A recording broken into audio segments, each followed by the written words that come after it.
आप इस समय देश के हालात आप देख रहे हैं। अगर मैंने मेरा अधिकार मांगा मैं तो जेल में चली जाऊंगी, मुझे तो जेल भेज दिया जाएगा। तो मुस्लिम, ईसाई, दलित और महिला पर अत्याचार कहाँ, मानव अधिकार की बात हो रही है। भारत बचाओ, आरएसएस, भाजपा भगाओ, नफरत की राजनीति हिंदुस्तान को मंजूर नहीं।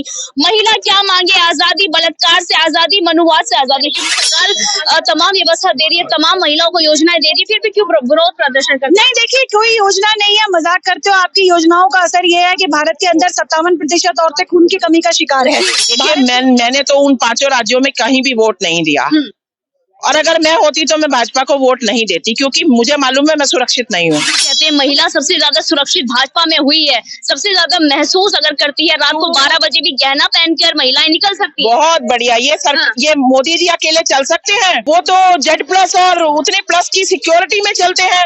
चले ना यहाँ महिला बिना अकेले चल के दिखाएं सड़क के ऊपर। सटीक खबरों का सीधा असर। आप देख रहे हैं NCR समाचार।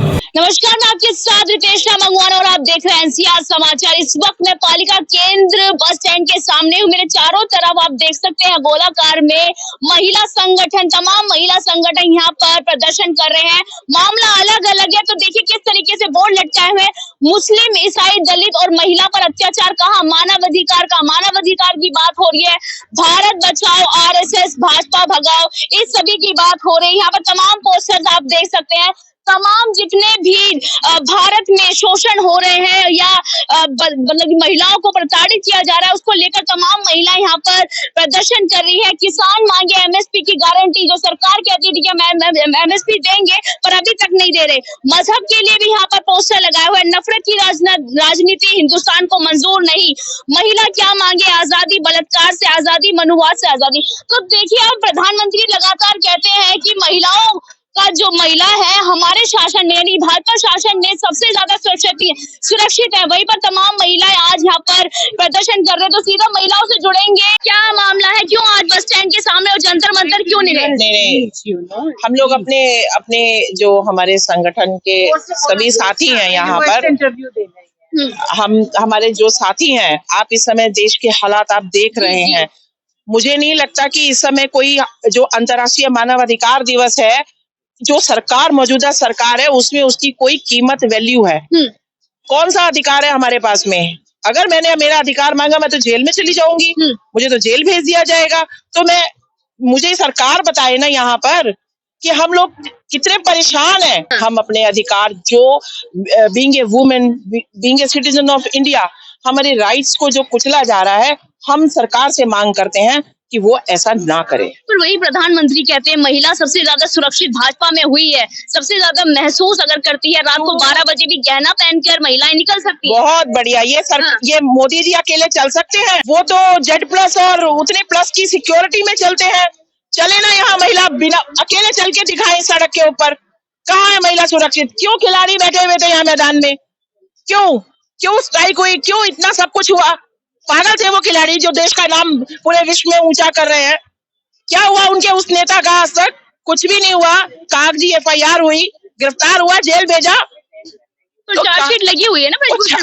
ये कितना अच्छा फंडा है ना कि चार्जशीट लगी हुई है। ये बोलकर हम अपने मन को बहला लेते हैं, सांत्वना दे लेते हैं कि किसी दिन तो कुछ होगा। तो यही तो है। तो यही मांग कर रहे हैं कि हमारे अधिकारों को ना कुचला जाए, हमारी आवाज को ना कुचला जाए। अगर महिलाएं सुरक्षित नहीं है, फिर आपने देखा 5 राज्यों में फिर से बीजेपी आ जाती है, क्या कारण है? जनता पसंद कर रही है, महिलाएं पसंद कर रही हैं। देखिए मैंने तो उन 5 राज्यों में कहीं भी वोट नहीं दिया, और अगर मैं होती तो मैं भाजपा को वोट नहीं देती, क्योंकि मुझे मालूम है मैं सुरक्षित नहीं हूँ। तो मैं वोट कैसे? मुझे क्या मालूम वहाँ क्या हुआ। लाडली योजना वहाँ पर शिवराज मामा की बड़ी पसंद आ रही है। बहुत बढ़िया। ये सब जो दिखावटी चीजें हैं ना, ये तो अच्छी ही लगती है। आपको भी पता है ना कि कोई जब फंक्शन में जाता है तो मेकअप करके जाता है, और जो घर में होता है तो उसका जो ओरिजिनल। अब मैं कुछ बोलना नहीं चाहती हूँ, तो कितना अच्छा लग रहा होता है, कितनी सजावट होती है, लेकिन जब वो घर में होता है तो किन हालात में होता है। यही देश के हालात है इस समय, कि जो दिखाया जा रहा है वो नहीं है जो पर्दे के पीछे है। तो वो पर्दे के पीछे तो हम जनता है ना, हम महिलाएं है ना। तो हम पागल थोड़ी ना जो यहाँ सड़कों पे आ गई हैं। महिलाएं तो कहती है सबसे ज्यादा सुरक्षित महसूस कर रही है। कहाँ कौन सी महिला लाओ ना हमारे बीच में उस महिला को जो सुरक्षित है। सिर्फ नेता महिला सुरक्षित है, हम नहीं है सुरक्षित। हमसे बात करो, हमें बताओ ना, हमसे पूछो।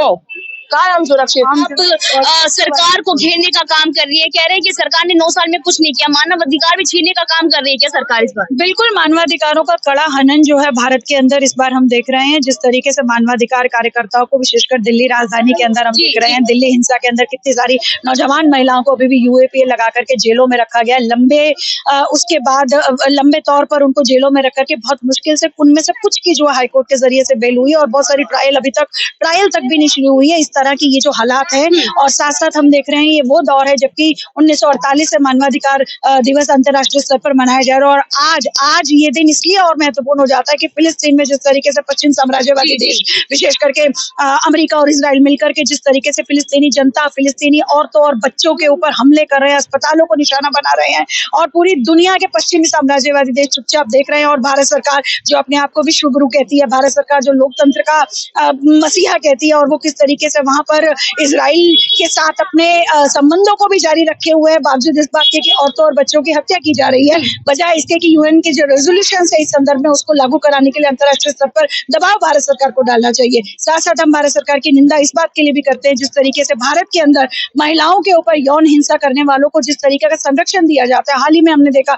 जिस तरीके से ब्रिजभूषण को जिस तरीके से बचाया गया, ब्रिजभूषण के समर्थन में जिस तरीके से पूरा माहौल बनाया गया और महिला पहलवानों को जेलों के अंदर डाला गया। हम ये भी देख रहे हैं जिस तरीके से यहाँ तमाम तरह के जो मामले हैं उसके अंदर महिलाओं को न्याय पाने के लिए कितनी ज्यादा मुश्किलों का सामना करना पड़ रहा है। यही सवालों को उठाने के लिए आज राजधानी दिल्ली के विभिन्न महिला संगठन, क्या यही सवाल जो है सुप्रीम कोर्ट पर और तमाम हाई कोर्ट पर भी उठता है क्योंकि तमाम आप कह रहे हैं ट्रायल नहीं हो रहे हैं, सुनवाई नहीं हो रही है, तो कहीं ना कहीं कोर्ट भी जो है दबाव महसूस कर रहा है सरकार की तरफ से? देखिए, हम तो सिर्फ ये बात कहना चाहते हैं कि भारत की जो सरकार है वो असल में जिम्मेदार है और भारत के कोर्ट भी असल में अगर जनता का आंदोलन सड़कों पर सक्रिय रहता है तो ही हम न्याय की कुछ उम्मीद हम न्यायपालिका से भी कर पाते हैं।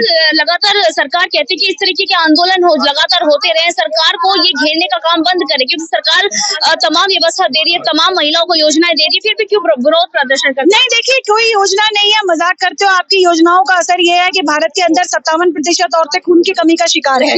भारत की औरतों को जो है नौकरियां नहीं मिल रही है, एडहॉक और टेम्परेरी और कॉन्ट्रेक्चुअलाइजेशन। भारत की आम लड़कियां शिक्षा नहीं प्राप्त कर सक रही है क्योंकि शिक्षा का आपने खासकर हायर एजुकेशन का जिस तरीके से आपने प्राइवेटाइजेशन किया है। तो ये तमाम सवाल है भारत की महिलाओं की जीवन जीविका के ऊपर जिस तरह का हमला किया जा रहा है उसकी खिलाफत आज बहुत ज्यादा भारत के महिला संगठन मिलकर कर रहे हैं, भारत के लोग मिलकर कर रहे हैं और ये बहुत चुनौतीपूर्ण समय है जब भारत के अंदर असहमति का अधिकार और विरोध प्रदर्शन का अधिकार दोनों को कुचला जा रहा है। जंतर मंतर जैसी जगह के ऊपर प्रदर्शन करना बहुत मुश्किल हो गया है आजकल। आपको रोका गया वहाँ से प्रदर्शन करने के लिए? जंतर मंतर पर प्रदर्शन के लिए भी अनुमति लेना एक इतना मुश्किल काम बना दिया और उसके बाद अनुमति एंड टाइम पर रद्द हो जाती है। अच्छा, ये परिस्थिति 8 मार्च हाल हुआ है आज के। हम तो बता रहे हैं कि लगातार 8 मार्च के दिन 8 मार्च के दिन हम लोगों को जिस तरीके से प्रदर्शन नहीं करने दिया जाता महिला दिवस पे भी और उस तरीके से लगातार विरोध प्रदर्शन के अधिकार को कुचला जा रहा है और हम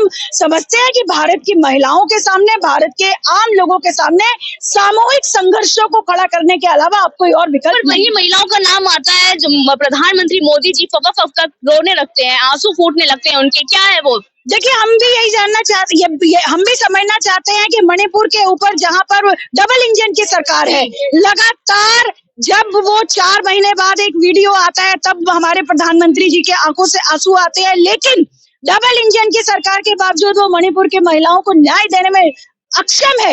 मणिपुर के अंदर कानून व्यवस्था, मणिपुर के अंदर नॉर्मलसी बहाल करना सरकारों की जिम्मेदारी है और दोनों की दोनों सरकारें इस पे फेल हुई है। हाँ, पर मणिपुर को छोड़ के तमाम हिंदुस्तान की बात करें तो वहाँ पर महिलाओं के लिए सुरक्षा व्यवस्था किस तरीके की है? पूरे देश के अंदर महिलाओं की सुरक्षा की स्थिति मतलब भयावह है।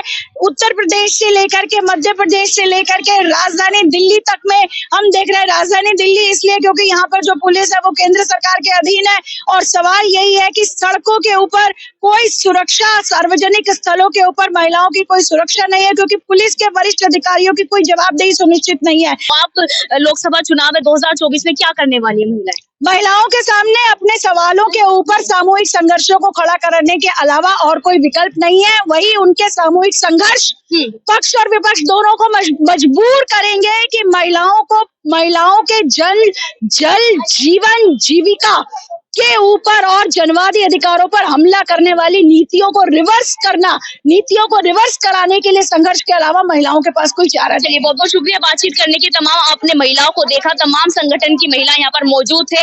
यहाँ पर ये कहा गया कि भाजपा सरकार जो कि 9 साल हो गए हैं, तमाम यहाँ पर महिलाओं को योजना दे रही है पर फेल है। ना तो महिलाओं की सुरक्षा कर पा रही है, ना महिलाओं को अधिकार दे पा रही है। और देखना ये होगा कि 2024 के लोकसभा चुनाव में ये मजबूत महिला या सरकार को और विपक्ष को हिलाने का काम कर पाएंगी या नहीं, ये सवाल एक बड़ा सवाल खड़ा होता है। पर देखना रहेगा। मैं आपके साथ रितेश मंगवान और आप देख रहे थे एनसीआर समाचार।